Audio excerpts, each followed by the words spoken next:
Yeah, getting used to this monitor. I hope you guys are getting used to it because I know there's mixed reviews on set. But either way, you guys are numero uno forever. Boom, boom. All right, well, we have seen around the NFL, and we were reminded last night about the rash of injuries happening throughout the NFL. Nick Foles, we saw, Teddy Bridgewater, Drew Brees, a lot of injuries on the quarterback front. Well, for Dallas, they actually received some positive news in regards to Andy Dalton. Andy Dalton clearing the concussion and reserve COVID-19 protocols and was a full participant in practice yesterday. Head coach Mike McCarthy saying Dalton looked good, but stopped short of naming him the starter for Sunday's game against the Vikings just yet. Well, more news out of the NFC East. The Eagles coming off the Week 10 loss to the Giants, and Philly fans placing much of the team's struggles on head coach Doug Peterson and his coaching staff. In his weekly interview on WIP Radio, Peterson voiced his frustrations as well. I'm pissed off. I'm pissed off at myself. I'm pissed off at the way we played.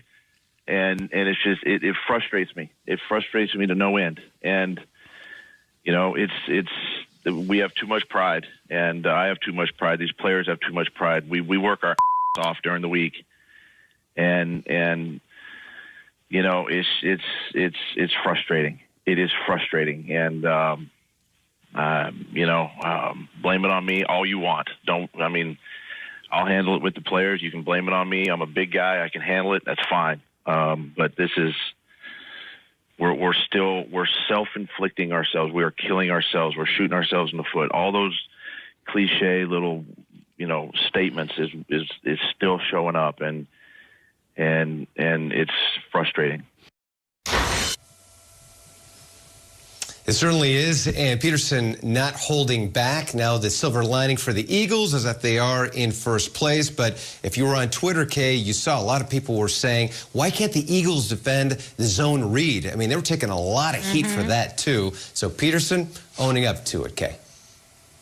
I like hearing from him like that. Thank you, Frank. Reich was just on our show. Blake Shelton coming up. Selva, thank you so much. One of my biggest question marks of the season is, what are the Patriots? Who are the Patriots? Up and down. They lose to the Jets and they beat the Ravens. What's going on here? They came out in prime time and really showed us something on Sunday night in Foxborough in a Tempest? What did you call it? Tempest. I'm going with Tempest. Sure. With more on how they did it, here's our very own Mike Giardi.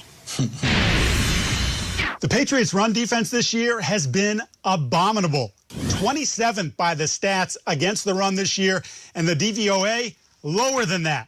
That's not how Bill Belichick wants to play ball. He wants to be able to control the line of scrimmage. How are they going to do it against the Baltimore Ravens on Sunday night in some nasty weather? By putting out all their best athletes. Speed, 6 and 7 defensive backs at most times, with the key players, safeties turned hybrid linebackers, and Adrian Phillips on one side and Kyle Duggar, their second-round pick this year, on the other. Duggar, a career-high 12 tackles. Not bad for a Division II kid out of Lenore-Rhine. And Phillips has been the Patriots' toughest defender all year long, clearly giving up size and strength, but battling and holding his own on the interior. They funneled those runs in the middle. And aside from Lamar Jackson, the Ravens averaged 3.8 yards per rush. A job well done by the Patriots, and they are now back in the AFC playoff mix. Thank you so much. You know I love Lenore-Rhine. Go Bears, baby. Are they back in the playoff mix, guys? They're 4-5. They have some bite, I guess, against the Ravens.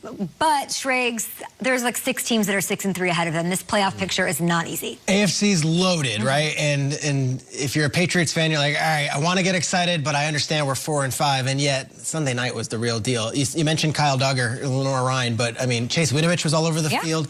Josh Uche was all over the field. They're getting stuff from their young defense. And I loved Cam Newton's quote after the game. He said, listen, everything that Coach Belichick goes throughout the week, it tends to come up. I'm beginning to think he has a Staples Easy button or a Buffalo Wild Wings button or just a straight direct line to the football gods because he's a football whisperer when it comes to anticipating what the game's going to be like.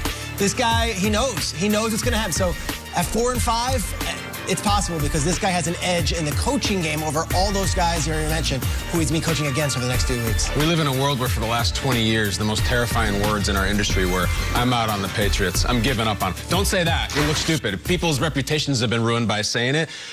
The world is different now. I'm out on the Patriots. Wow. I don't think they're making it. Even with that win? Yeah, it was a really good win and a weird night. They're 4-5. It's sort of the same thing we started the show saying about the Vikings. Like, the math is really not in their favor. Cam looks cool, Belichick, everything. They probably got to win 6 out of 7 to finish this thing. I mean, really, maybe 5 out of 7. They got the Rams, they got the Cards, they got the Bills. I just don't see it. I don't think they're that good of a team. It was a good win, but to go 6 out of 7 with no Tom Brady, like, it feels strange to come out of my mouth, Nate. I know it gives you the shakes. I'm out on the Patriots. I don't think they're going to make the playoffs. I don't. With the close games that they lost, I mean, they could easily be sitting here saying to themselves, man, we could be 6-3, just like these others. We saw them lose close games that they should have won. But forget about that. From the player's perspective, if I'm a Patriots sitting in that locker room, Patriots player sitting in that locker room, it's not about us being mathematically out of it. It's that we're still mathematically in it. And they have one of the best coaches of all time. Yeah. And on top of that, they're pulling out plays like this. I mean, the Jacoby Myers play was incredible. This is why I'm not going to count him out. You have Bill Belichick that's willing in the second quarter to pull this out. This isn't late in the fourth quarter. We'll save this till December. They have a bunch of these in their toolbox. Can they win 6 of 7? They need to be about 10-6 to make it.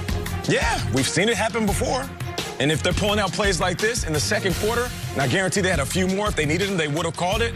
I'm not going to count this team out. Love it. Bizarre Stephon Gilmore situation. He keeps missing games. We don't know what's going on with that. I love that's a huge riddle for me. Yeah. Guess what? They win without him. J.C. Jackson might be even better this year. So, they pulled it together. Out there. Love it. Okay, we got to get out of here. So all right. Get out of here. But these, listen, it's been up and down.